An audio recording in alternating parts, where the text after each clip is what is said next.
Hey everyone, welcome to Therapy Connections, the podcast where real therapists give you the highlights of the things we say in therapy and provide some skills, education, and ideas about how to feel better. This is not a replacement for traditional therapy, but can serve as a tool for refreshing and learning between sessions. Thanks for joining us. All right, everybody, welcome to today's episode of Therapy Connections. Again, following up with our previous episodes on anxiety, today we're going to talk about how anxiety shows up in our relationships and our interactions with others. So throwing it to you guys, what do you think are some of the big indicators that anxiety is interfering with your relationships? We were kind of just joking before we actually started filming that maybe I'm an expert on this because I've been having to practice managing my anxiety in relationships for a long time. And we're going to talk about the intervention to that right after this episode. I think that anxiety shows up in relationships in lots of different ways. But one of the biggest ones that I've experienced, and I think that some of my clients explain to me too, is just this like constant overthinking. So maybe you'll have an interaction with somebody and then over the next days, weeks, whatever, you're constantly overanalyzing. Well, what did they mean when they said this? And does this mean something about our relationship? And maybe they were thinking something bad about me and, oh, I shouldn't have said that. Why did I say that? And I think that that's one of the things that people notice a lot is just that constant overthinking. I totally agree. This is something that I feel like all of us probably do, and when it starts to interfere, it's just constant. I'll joke about this sometimes with my wife. One of the things that she says, she might get mad at me for sharing this, is... I'm glad you did, because I was about to share a story about my wife, maybe I won't. Great, no, let's do it. And I think she'd be totally appropriate with it. She says when she feels anxious, she overshares information. And then she'll come home and be like, oh, that was so dumb of me. Why did I say all that? And I sit there and I just think, but there was nothing wrong. Like, that's not oversharing. Well, I just talk too much. But I think that's what ends up happening is we might see a facial expression and then we start second guessing all kinds of things that they might be thinking. And so then we try to talk ourselves out of the hole. And then when the conversation is over or the interaction is over, we go home and then we replay that in our minds too. I feel like this is a very broad question because I think there's so many ways anxiety affects relationships. Well, I think you hit the nail on the head. A good indicator that you're having anxiety in your relationships is when you catch yourself dwelling on a conversation you had 10 hours ago, thinking about what you should have said differently, what they thought about it, because in reality, they're probably not thinking about that conversation at all, or they're just as anxious as you about it. Yep. Right. Uh-huh. Yeah, I think so too. And I think that it's really interesting. My friends and I have a book club. It's like a bunch of my high school friends that get together every month. And one of the things that's really funny is lots of times we'll meet up again the next month and one of us will say like, oh, I'm so sorry I said this stupid thing last month. And nobody else has thought a dang thing about it. But then the others, the one who said it is maybe sitting and stewing on it for the last month. And I have done that myself so many times. Well, if you were to come and say, I didn't think Dune was good, I would remember that. I'd be quite upset probably still. I didn't think Dune was good, and I've had zero anxiety about that comment because I've thought about it every day since you said it. I stand behind my comment. That was so boring. We're going to lose all our viewers off Cher's media opinions. I have good media opinions. I'm concerned about yours. Well, one thing, I'm curious if you guys see this. I feel like lately, as I've worked with a few folks that have some struggles in relationships, I'm working through this in my mind.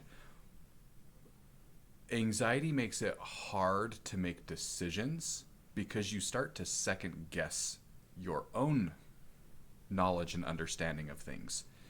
I don't know that I have a great example that I want to share that's just a generic one, but one thing that I think about anxiety is anxiety doesn't necessarily make you dumber, right? If you've learned something, anxiety doesn't take it away, but what anxiety might do is make it harder to remember that thing or to focus that thing. So if you think of somebody, for example, maybe them and their spouse are separating, or maybe their child has a medical diagnosis that they're dealing with, or a job loss.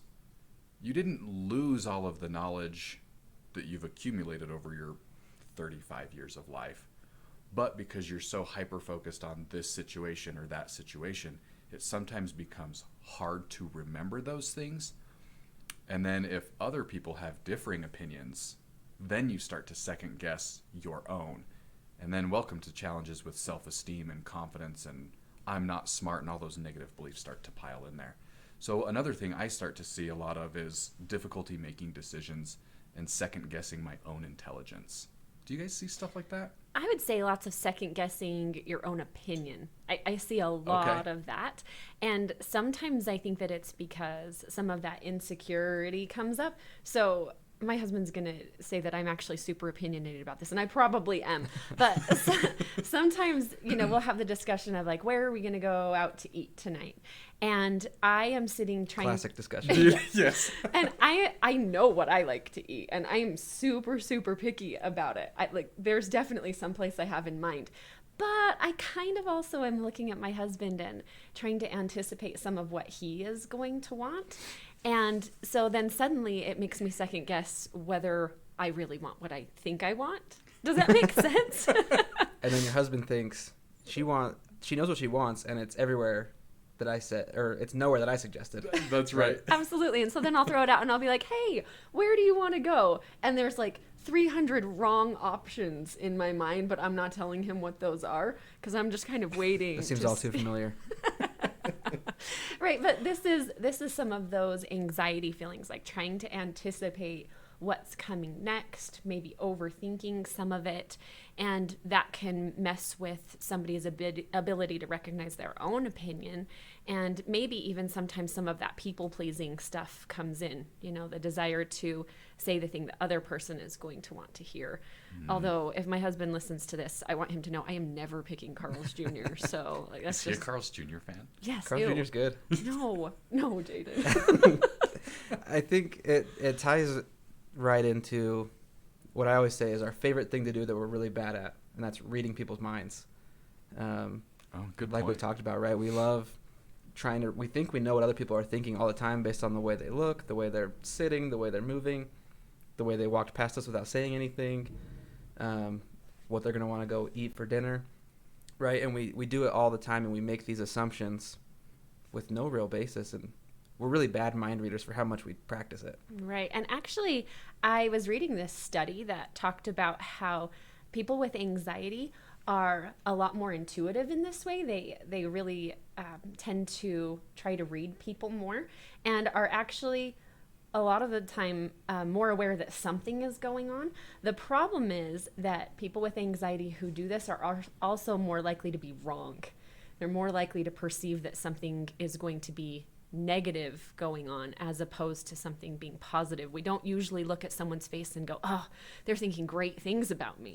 That's a good point. Right? Instead, Yeah. we look at their face and we assume that if there was even one slight little grimace, that must mean they're thinking something bad about us. Right, So, I could tell they're thinking it's got to be bad. right, it's got to be bad. Yeah. And I think it's important to kind of just be aware of this. This is called a negativity bias, right? This idea that when we're trying to recognize and assume what other people are thinking about us, we're more likely to assume they're thinking something bad as opposed to something good or even neutral. And so, I think it might be a good idea even for us to talk about a skill that we could give everybody to manage that so that we don't have such a negativity bias that's going on and we're not challenging it. Yeah, what do you do? That's a great thing, because I think that's something that we all experience. Somebody makes a comment or lack thereof. I liked your example, somebody walking by you somewhere and not saying anything or acting like they didn't see you. What kind of skill do you give? How do you approach that? I guess the thing that I have worked on so hard is that when I notice somebody has an expression on their face or something and I automatically have a negative thought in my head, instead of just running down the rabbit hole with that negative thought, I try to take a breath and stop myself and get really just factual about what I'm seeing. So we'll just use my poor husband, like he has to deal with me dealing with this stuff all the time. So, maybe my husband would walk in from work and his face would be maybe a little bit flat or expressionless. And I would automatically have the thought, he must be mad at me for something. And as soon as I notice that thought, then I remind myself, wait a minute, there's like so much judgment in there. What if I backed up and I just observed what exactly it is? I described it exactly as I see it. There is my husband. He is walking. His face neither has a smile nor a frown. It is expressionless. And when I do that, it takes away some of that negativity. And instead, if anything, I have a little bit of curiosity or even just pretty neutral feelings about the thing that I'm observing. So sometimes just taking that to a real factual level can take out some of the emotional intensity that comes up in it. It's a great idea. Jaden, do you have any thoughts? Along those same lines, I always suggest that people stop, right? They catch the thought, you stop it, you challenge it, and look for the evidence. Kind of like Shara said, right? Look at him, and then also look at the fact, well, I haven't seen him all day. The chances that I did something and he's mad at me are probably pretty low, right? If he's been at work and we haven't really interacted, why am I making this about me? Let's look for the evidence, right? Let's look at the objective things. And worst case scenario, you just ask. And then you have to believe what they say. Sure. Right. I think that's a great point, though, right? Because then when my husband walks in, instead of me saying to him, why are you mad at me? Which I have done before. Instead, I say to him, hey, how was your day? So that I'm getting a little bit more information about what's going on. I think in addition to this, Shara, you asked a question prior to filming this episode about a skill to use, and we talked about whether a skill to reduce symptoms or a skill to increase awareness. I've been having a thought as you guys have talked about this on the increasing awareness, which I think is probably more difficult to do. That's just me speaking off the cuff. That might not be true, but perhaps one of these ideas to enhance self-awareness would be something like when it's been an hour and I'm thinking about that scenario, and I've been thinking about it for an hour or two, it might be time to sit down, pull out a Post-it note, and write at the top of it, what assumptions am I making? Because then it can tell you exactly where your brain is at too. Write down, maybe it fits on a Post-it note, maybe if it's like me, you need a whole book, right? But you write down what assumptions you might be making, and then I think that's where your trick comes into play, which is, can I challenge those assumptions? Because one thing I think lots of us like to quote is, well, you know what they say about those who assume, right? I'm not going to say it, but you know what they say about those who assume, right? So I think if we can write down the assumptions that we have, I think that's a great way to increase self-awareness. The trick is recognizing when to pull the Post-it note out. And I think a good indicator of that might be if it's 2 hours after I've had an interaction and I'm still thinking about it. Sure. Josh, I am thinking now about what my house will look like in a week if I have Post-it notes. Every time that my brain does this, there are going to be Post-it notes everywhere. There's obviously a point where you don't have to keep doing that, right? Hopefully. Then we go to Jaden's recommendation of, so then I sit down and then I ask them, and then we have a conversation. So when the whole mirror is there and you can't see yourself in the mirror, let's ask our spouse the question. I like this idea, though. Just even gaining awareness of the assumptions that you have. The idea of pulling out a piece of paper or a Post-it note or even the notes on your phone and just recognizing what are the assumptions that are coming up in my brain that I'm operating off of. I think that would be a really great thing. Most of the time I find that people don't generally think negative about other people in small interactions or small groups. You talk about big groups or society as a whole, I think most of us hate people. But if you're talking about an interaction that you had when your coworker walked past you in the hall, the likelihood that that coworker was having a negative thought towards you is probably pretty slim. Yeah. I think so too. Not non-existent, but slim. Sure. Right? Well, hopefully something we talked about today rung true with you and can be helpful in managing your own anxiety and challenging some of those thoughts that you might have in your day-to-day interactions and your relationships. Thanks for joining us, and we'll catch you on the next episode of Therapy Connections. Thanks. Thanks. Hey, Jaden here. Thanks for joining us today. We hope you found something useful in today's episode. If you did, and you want to keep up on the content we're going to be making, please subscribe, follow, or leave us a positive review. It helps us a lot. Again, thank you for being here, and we'll see you next time.